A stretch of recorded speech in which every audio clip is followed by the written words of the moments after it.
Welcome back to On the Rise with the latest Canadian men's national team news, and today was an extremely busy day in the world of Canada football, with Motherwell's two Canadian stars absolutely stealing the show, and that's where we'll be starting it off today, with Harry Paton and Theo Bair having unbelievable performances, but more so with Canadian midfielder in Harry Paton, who came on at halftime getting 45 minutes, but scoring the game-winning goal in the last kick of the game in the 98th minute. Harry Paton had the game-winning goal, where Motherwell took home a 2-1 victory against Kilmarnock, a home victory which saw goals in the 59th minute and a 98th minute goal by Harry Paton. He looks to be absolutely back. He had a remarkable game when coming on for 45 minutes, finding his legs and looking absolutely brilliant. But that wasn't the only Canadian in action, with Theo Bair also in action as he played the entire 90. And that is a huge sign, as Motherwell plays in a 3-5-2 with two strikers and two number 9s up top. Theo Bair, of course, being a brand new striker to the club, only having a couple weeks and coming straight in to this side. But he has gotten the full 90, where his other counterpart up top only played 46 minutes and having a 6.3 match rating, a very rough match for his opposite number 9 up top. This is totally proving that the manager is backing Theo Bair. Theo Bair is a young, hungry, talented number 9, and the manager has said that time in and time again.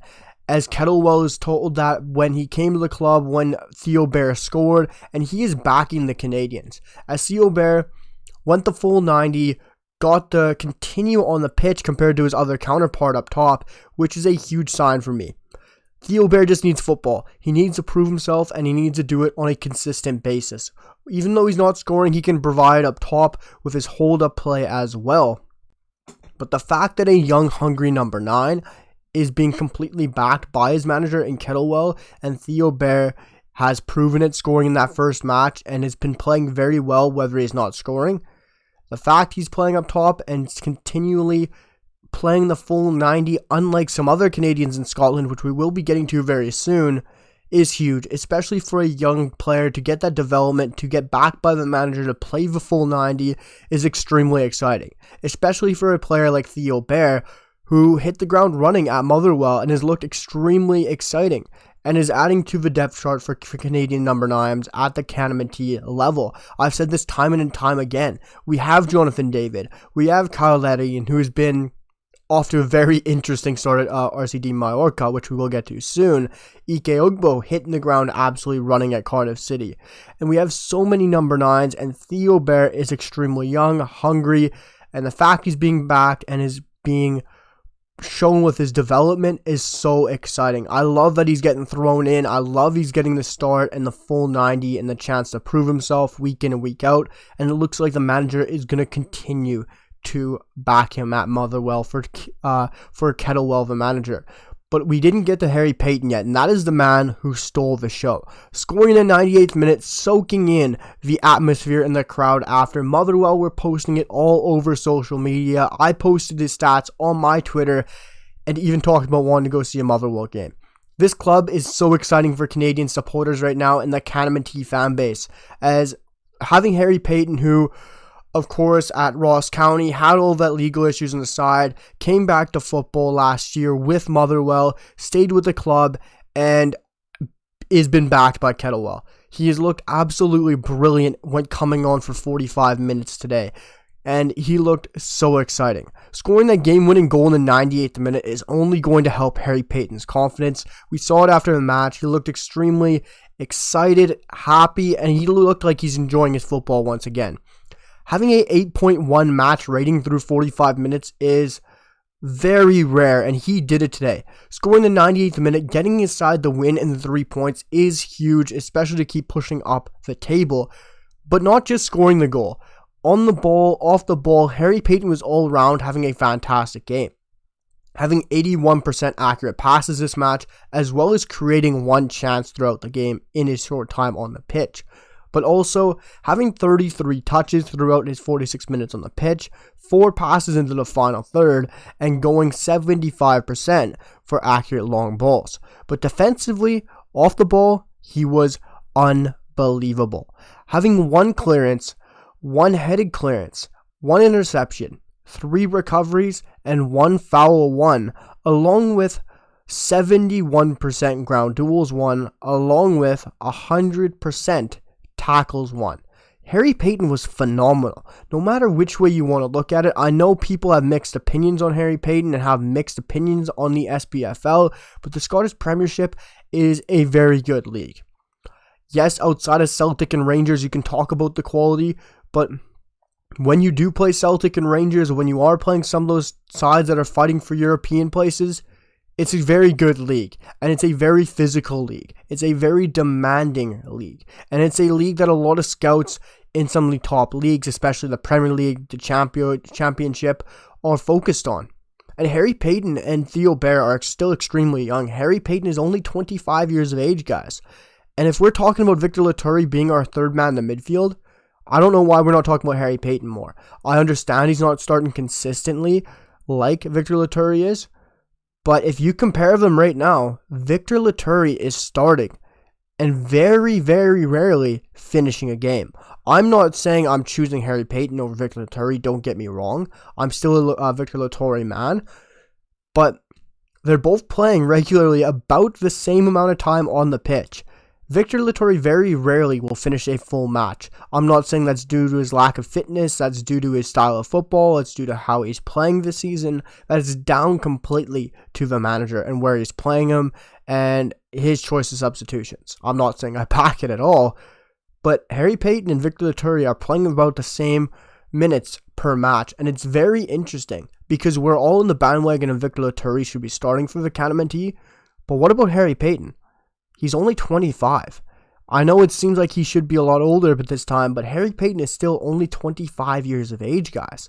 And looking at our midfield depth, outside of Ismail Kone, Stefan Eustáquio, there's no 100% locks for me. Viktor Loturi should be a lock for me. Moise Bambito should be a lock for me. But outside of that, I don't know who is a lock anymore after Atiba Hutchinson's gone.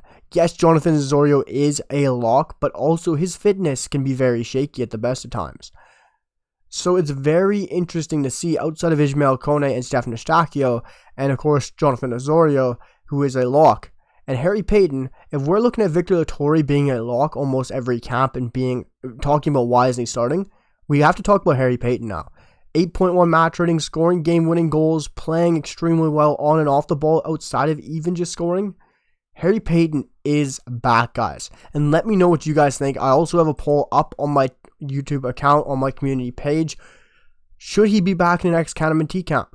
I would love to hear what you guys have to say. Let me know in my comments on my video as well. But make sure to drop a sub and a like on the video as well, guys, because it's going to be a long one talking about so much in the world of Canamenti football. And we're going to try and focus on the positives to start the video, because there was a lot of positives and a lot of negatives.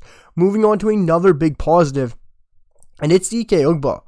Ike Ugbo for Cardiff City has been unbelievable. This man has been brilliant. He has been extraordinary for Cardiff City.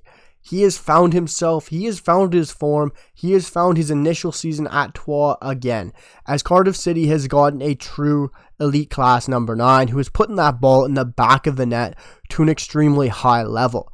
Of course, Ike Ugbo did start up top in a front 2 system to start this match, but later on in the game shifted out wide to a right wing sort of position, playing alongside Aaron Ramsey and O'Dowda. And it was a very exciting move for Ike Ugbo, who scored this game again, giving him 3 goals and 1 assist in 3 starts in the championship. Arguably one of the hardest leagues to play in or even start in. I know people will find that hard to believe, but the championship is an extremely demanding league. Arguably gets put down as one of the hardest leagues in the world of football, or if not the hardest, by the amount of games you have to play, by the fitness you need to have, by the physical nature in this league, as well as the amount of goals that come in. This is an unbelievably exciting league, and the fact that Ike Ugbo already has 3 goals in 3 starts and 1 assist, scoring in the 48th minute, giving them the go-ahead goal in their 2-1 victory over Sheffield Wednesday, where, of course, they did manage a 98th minute winning penalty. It seems like a tradition or something that's happening right now in a lot of these kind of team matches or for players, scoring the 98th minute, having game-winning goals in the 98th minute, whether it's Harry Paton or whether it's Cardiff City's side scoring the 98th minute. It just seems like something that's happening today, guys, and I'm absolutely here for it. But Ike Ugbo, this match, guys, was phenomenal. A 7.5 match rating. He only went 73 minutes, but when he's playing out wide in a right wing position, it's of course not his regular spot. Still managing to score a goal. He is like a fox in the box. It seems like, guys, go find that goal, go have a watch. But he went 13 for 19 accurate passing, so it's only 68%, but that's still very good for a forward-thinking type of player. Having 24 touches throughout the match. Of course, Cardiff City haven't been a free-flowing team at the best of times sometimes this season, but this match were fantastic. Having a 1.83 XG, of course, a lot of that is due to that penalty, but having 418 accurate passes for 60% possession, completely running the match against the likes of Sheffield Wednesday in this game. But it was a great match for Cardiff City and a great match for Ike Ugbo, who also worked his socks off the ball, having 3 recoveries, as well winning 67% of his ground duels and winning 2 fouls. Ike Ugbo has been phenomenal for Cardiff City, guys. I have a bit of a poll on my YouTube channel as well from a couple of days ago, or even a week ago, looking at how many goals Ike Ugbo will score this season, and for me, at this rate, he's already on 3 in-league play in the championship, and I don't see how he doesn't get at least from 10 to 15. It seems like it's extremely possible right now. We're only 3 games into the championship season, or for Ike Ugbo starting already. So I don't see how he doesn't get 10 to 15 goals. He could even get more than that at this current time. And that would really have a lot of decent to big clubs having their eye on Ike Ugbo. A young striker who's killing it in one of the most demanding physically leagues and one of the most interesting leagues to keep your eye on for scouts and especially Premier League scouts. We've had Cyle Larin get talked about a lot of going to the Premier League in the past. And maybe Ike Ugbo will be that number 9 to finally make that jump. If he keeps up this form, I could easily see him getting talked about, going to a newly promoted side, maybe a Norwich, or maybe who knows? Who knows going to get promoted to the Premier League next season? More than likely going to be Southampton, maybe Leeds. But if Ike Ugbo can keep up this form, guys, there's a very high chance I could see him being possibly that first Canaman player in the Premier League. And I know we've talked about for some time, who's going to be that first Canaman player to step foot in the Premier League? Or really big name in a last long time since Junior Hoylett. Because Junior Hoylett, for me, is underrated in what he did with the likes of QPR and Cardiff City when he was in the Premier League. It doesn't get talked about nearly enough.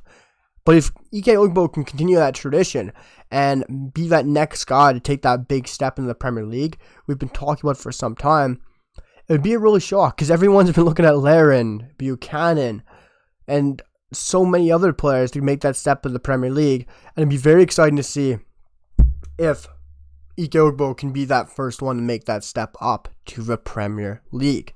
But also, guys, switching back to some unfortunate news, which we kind of touched on before, in Scotland with Ross County. Ross County taking a 2-0 loss to Rangers. Of course, one of the bigger sides in the league, one of these sides that when you play against, you want to go out there and have an unbelievable performance. And Viktor Loturi was played out of position today for Ross County, playing kind of on the wing today, as it looks like it was lined up in a 4-4-2 with Viktor Loturi starting at left mid. And Viktor Loturi now, guys, is only 22 years of age. So like I said, Loturi's 22, Harry Paton's 25. I'm not going to dwell that for much longer, but just let it sink in. But as well, Viktor Loturi only went 55 matches with Harry Paton going 46. Think about that. Viktor Loturi also only got a 6.6 match rating, but you also got to think Viktor Loturi played at left mid, played out of position against arguably one of the best, well, not arguably, is one of the best teams in the league, second best, not going to beat Celtic, but it was a chance to prove himself. once again, he did it last year, chance again right now. When you play Rangers, when you play Celtic, when you play these big teams in the Scottish Premiership, you got to go out there and prove yourself. You got to go out there and do a Stefan Estakio. You got to go out there and do an Ugbo. You got to go out there and do a Theo. You got to go out there and do even a Liam Millar and prove yourself when you are given that big chance, especially against a big side. And yes, the big part and the big counterpunch here is Viktor Loturi was completely played way out of position on the left mid, only having a 6.6 match rating, hardly touching the ball, but defensively, he was a rock, even though he was played out wide. His ground duels and tackling was very much off for a Viktor Loturi performance. Ground duels only going 2 for 7, a 29% accuracy on his ground duels, but defensively otherwise, having 5 recoveries, 5 interceptions, a headed clearance, and a clearance along with a block, on paper, he still had a very good game. I'm not sure how the game did actually go, but stats-wise, I know stats always don't tell you the whole story, but it looks like he still had decent game defensively. It's hard to really judge when he's playing out of position, guys. It's one of those things, like, you can get pulled off early, but when you're playing one of the best sides in the division, and you're played out of position as a young center mid who's arguably the best center mid on this side, it completely blows my mind. So it's hard to criticize Viktor Loturi in this sort of situation. But looking on and moving on to another game where we saw a Canada player playing in Scotland, as we have so many Canadian players in Scotland, guys. I'm going to have to do a Canadian tour and see all the Canadians in Scotland one of these days. But we had arguably my favorite Canadian in the world of football back in action, in Alistair Johnston, guys. Getting a 7.2 match rating, Ali went 60 minutes, and that's of course due to fitness. Even though he was on the pitch for 60 minutes, he was still arguably one of Celtic's best players throughout the 90. Their whole backline was brilliant. Their midfield in McGregor had a very good game, but besides that, nobody could finish their dinner. Celtic was extremely good this game, of course, playing St. Johnston, and once I saw it, it feels weird to see St. Johnston with no Canadians. I'm used to with a David Witherspoon, with a Theo Bair, but now no Canadians at St. Johnston. I was very excited to see Celtic put some goals in the back of the net, but guess they finally didn't feel like doing that. 75% possession, 2 XG, 19 shots, and 616 passes to 130. Celtic dominated, but really could not finish their dinner. But that's not what we're here for. We're here for Alistair Johnston, who made his return back to football after a lengthy injury. We saw him in training just last week, and he was finally back. Celtic fans miss him. He loves to play for Celtic. We can absolutely see it. Going 60 minutes, and that was of course decided before the game, guys. That's due to fitness, that's due to his injury, that's wanting to keep him fit, wanting to keep him sharp, and that's one of those sports science things where you look at his fitness, his sharpness. It even happened for my club today, Manchester United. You saw it, 60 minutes, Anthony Martial pulled immediately right at that 60-minute mark, and that's what happened to Ali Johnston today too, guys. But not for lack of his match. He was phenomenal. 7.2 match rating, 86% accurate passes. This is a guy who's been out for a lengthy period of time and has just come back for Celtic, one of the biggest clubs in world football, and has had a huge match. 81 touches, 100% successful dribbling rate, 10 passes into the final third, 100% long balls as well, 1 clearance and 3 recoveries. Going along with 3 for 5 aerial duels won, but did commit 4 fouls, which seems to be like something Alistair Johnston does like to do, but somehow coming with no card. But Alex Johnston was back, AJ was back. It's amazing to see him on the pitch once again, and I was so excited to see him playing football. Seeing him in the starting lineup was amazing to see today, guys, and it's absolutely brilliant to see Alistair Johnston back in the football pitch, and it gives Canada that huge debate of who are we going to play at right back, whether it's Tajon Buchanan, whether it's Alistair Johnston, Richie Larea. I am absolutely here for it. I know everyone's talking about, oh, John Herdman leaving, oh, the CSA. Guys, we just got to be positive every once in a while. We got to look at how good our players are playing abroad. I understand sometimes it's difficult to focus and not look at the negatives. But sometimes you just got to look at and enjoy the positives, enjoy what our squad's doing, enjoy what our players are doing. We're in a golden era of Canadian football, and we just got to love what's coming through our player pool. And I'm absolutely here for it. I'm extremely excited, and I'm going to enjoy every second of seeing all of our Canadian footballers play, even if we don't have matches September window. Because we have so many exciting Canadian players who are killing it on a weekly basis in Europe, or whether that's at home. And as well, we had another dual national performance for the ages in Owen Goodman, guys. The Canada-English dual national goalkeeper, who is still only a teenager, is on loan for Colchester United and had a 3-0 victory over Gillingham, picking up a clean sheet and having a fantastic performance. They 7.9 match rating. And I've talked about Owen Goodman quite a bit in the past couple of weeks because he's been phenomenal.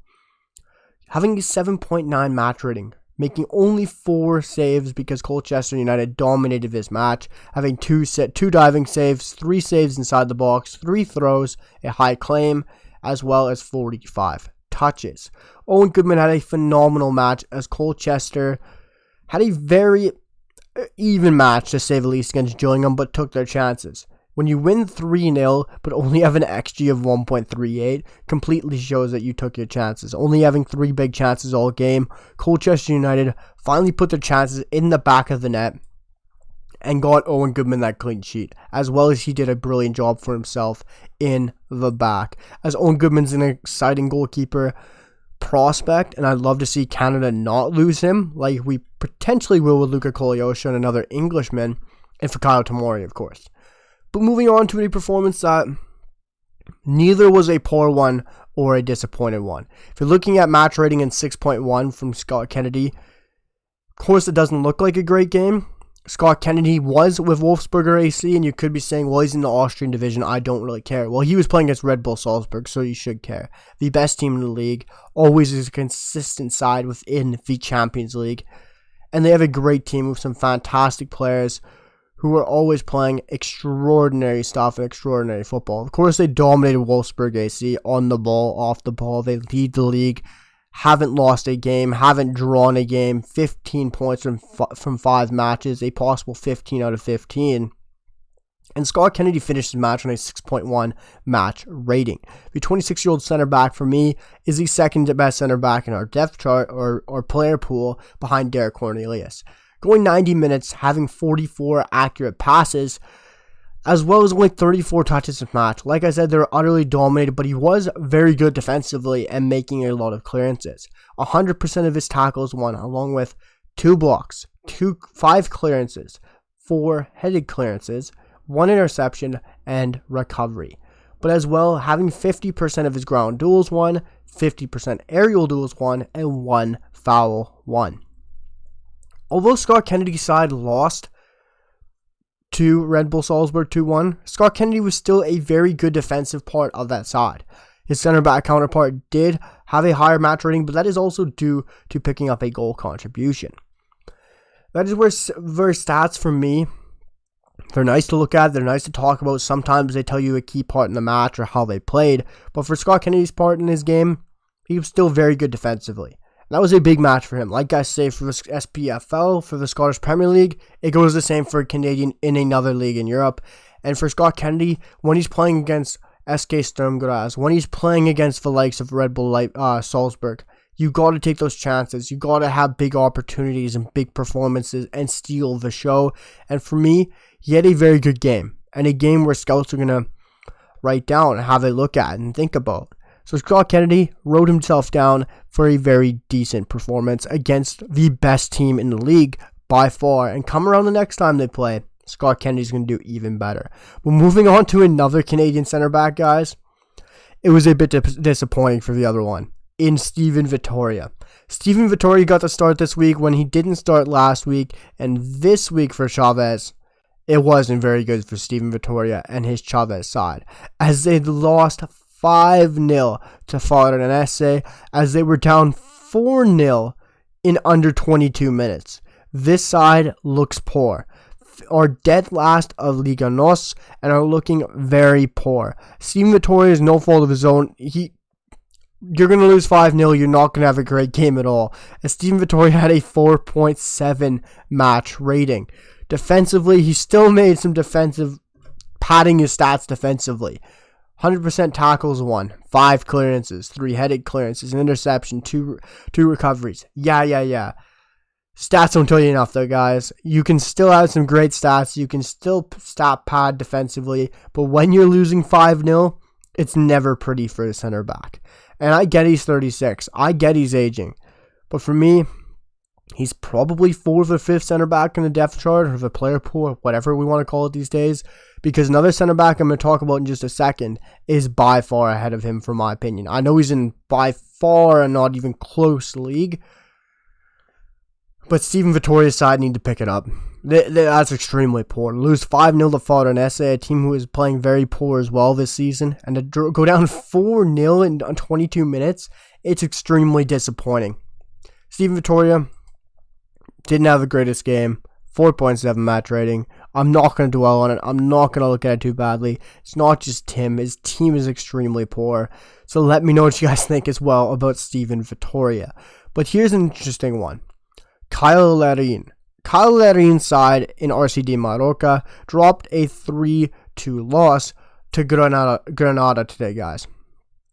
And that is no fault to Cyle Larin's own. He did manage to come on. He did get some minutes for the likes of RCD Mallorca, coming on in the 57th minute, but having a poor game. Creating a penalty, which of course was missed. Mariki up top, the Kosovo international, has now missed 2 penalties in a couple of starts in La Liga. But Cyle Larin is nowhere near starting. We saw it a couple of games ago. The manager of RCD Mallorca, in Aguirre, came out and said, Cyle Larin just isn't ready to start. He isn't fit. He spent too much time in his home country and basically called him out. Massively called him out before a match and basically said he was lazy. And that is fair. Because he doesn't look up to the races. He doesn't look fit. He doesn't look ready. He doesn't look like he is able to start a match for Mallorca yet. It's understandable. He's only getting to come on in 57 minutes in. Because he just doesn't look like he's ready to play. He doesn't look like he's ready to start. He's missed multiple big chances for RCD Mallorca today. And it doesn't look like the same Cyle Larin we saw for Real Valladolid last season. And he needs to get himself fit immediately. Whether it's his club football, whether it's his international footballing career. I know with John Herdman, he's not going to fall that far down the depth chart. But with John Herdman possibly leaving, Cyle Larin needs to prove himself. He really does. Back with RCD Mallorca. He needs to prove that he's not a one-season wonder of Real Valladolid, because he was phenomenal last season when he came in January. That is just, it can't be said enough. He was absolutely fantastic with Valladolid. But so far with Mallorca, he has looked horrendous. Whether it's fitness worries, whether it's not being ready for the start of the season, whether it's not fitting into the style of play.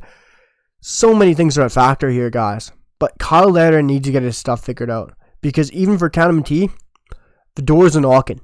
Ike Ugbo is there. He's saying, I want that number 2 spot. He's demanding it. He's winning it. And that is Ike Ugbo's number 2 spot right now. It is nobody else's. That is Ike Ugbo's for me. I guess you can say Larin is in a better league. But Larin ain't fit. Larin ain't up to the style of football. He ain't playing. He ain't starting. Ike Ugbo is scoring. He is banging him in for fun, and he is in arguably the hardest league in world football, outside of the Premier League, in my opinion. So it's an interesting time for Cyle Larin. Let me know what you guys think down below in the comments about Cyle Larin, and if he'll continue to ride the bench, what his form is, what you guys think of him, and where he is in the player pool with Ike Ugbo for you guys. But there is only one more Canadian performance to talk about. It's not in Europe. It is on home territory. It is on home soil, and it is Halifax Wanderers man, the Canadian dual national in Daniel Nimick. This man has been a beast this season in the Canadian Premier League. He has to be the MVP this season. He has to win the most valuable player of the season award.